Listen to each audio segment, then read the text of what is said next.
శ్రీ మహాగణాధిపతయే నమః, శ్రీమాత్రే నమః, కార్తీక దామోదరాయ నమః.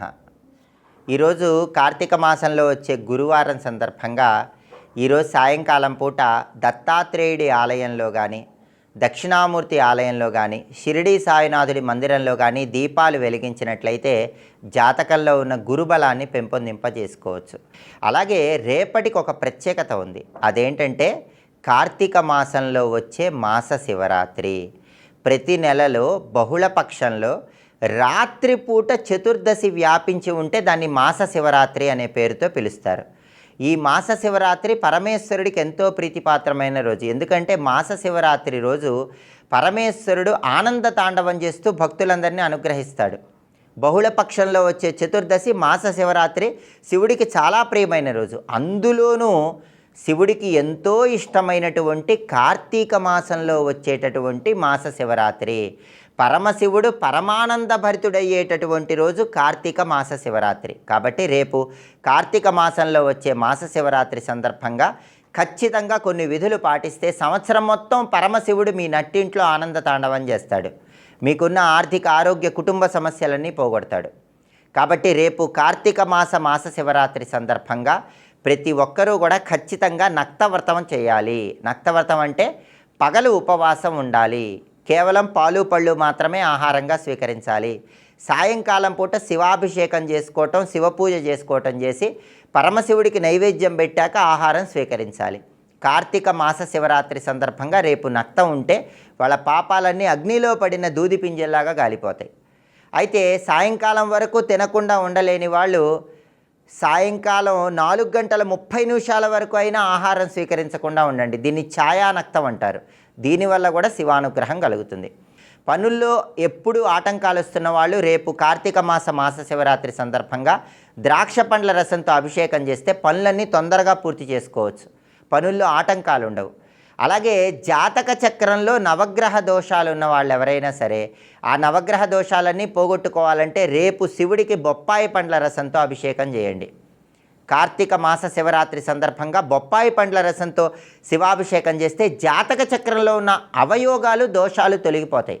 నవగ్రహాలను ప్రసన్నం చేసుకోవచ్చు.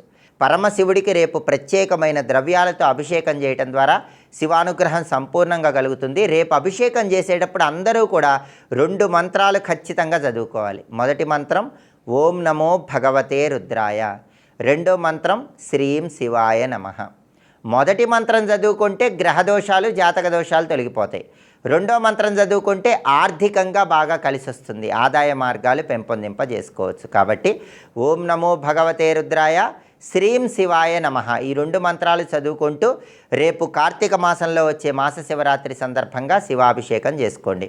శివాలయ ప్రాంగణంలో రేపు దీపదానం ఇస్తూ సర్వజ్ఞానప్రదం దీపం సర్వసంపత్తు సుఖావహం దీపదానం ప్రదాస్యామి శాంతిరస్తు సదామమ ఈ శ్లోకం చదువుకోండి.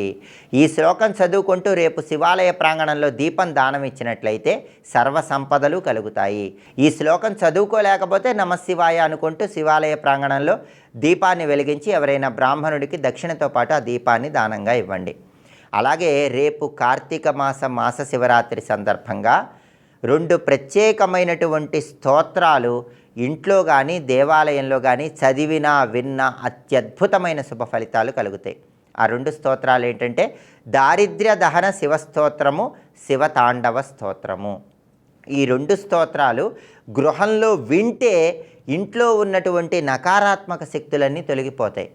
ఇంట్లో సానుకూల వాతావరణం పెరుగుతుంది. దేవాలయ ప్రాంగణంలో కూర్చొని ఈ స్తోత్రాల్లో ఏది చదివినా అత్యద్భుతమైన శుభ ఫలితాలు కలుగుతాయి.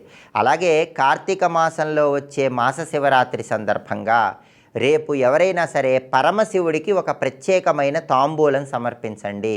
యాలకులు, జాజికాయ, జాపత్రి, దాల్చిన చెక్క, లవంగాలు వీటిని పంచ సౌగంధికాలు అంటారు. తమలపాకుల్లో ఈ పంచ సౌగంధికాలు ఉంచి వక్కలు పెట్టి శివాలయంలో కానీ ఇంట్లో కానీ శివుడికి తాంబూలం సమర్పిస్తే పరమశివుడు పరమానంద భరితుడవుతాడు.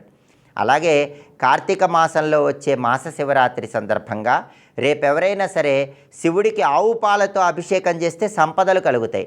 అనారోగ్యాలు బాగా ఉన్నవాళ్ళు మాత్రం బాలాంబికేశ వైద్యేశ భవరోగ హరేతిచ ఈ 3 నామాలు చదువుతూ శివుడికి ఆవు పెరుగుతో అభిషేకం చేయండి. దానివల్ల శివానుగ్రహం కలిగి ఆరోగ్య సమస్యల నుంచి సులభంగా బయటపడవచ్చు. అలాగే సహస్రఫణి పువ్వు అని ఉంటుంది. దీన్నే నాగశివలింగ పుష్పం అంటారు. ప్రాచీన శివాలయాల్లో లభిస్తుంది. ఆ పువ్వు రేపు శివుడికి సమర్పించడం ద్వారా అష్టైశ్వర్యాలు భోగభాగ్యాలను సిద్ధింపజేసుకోవచ్చు. కార్తీక మాసంలో వచ్చే మాస శివరాత్రి సందర్భంగా పరమశివుణ్ణి ఈ ప్రత్యేకమైన విధి విధానాలతో పూజించండి. శివానుగ్రహానికి ప్రతి ఒక్కరూ సులభంగా పాత్రులై అష్టైశ్వర్యాలు భోగభాగ్యాలను సిద్ధింపజేసుకోండి. సర్వం శ్రీ కార్తీక దామోదర చరణారవిందార్పణమస్తు. సర్వే జనాః సుఖినో భవంతు. స్వస్తి.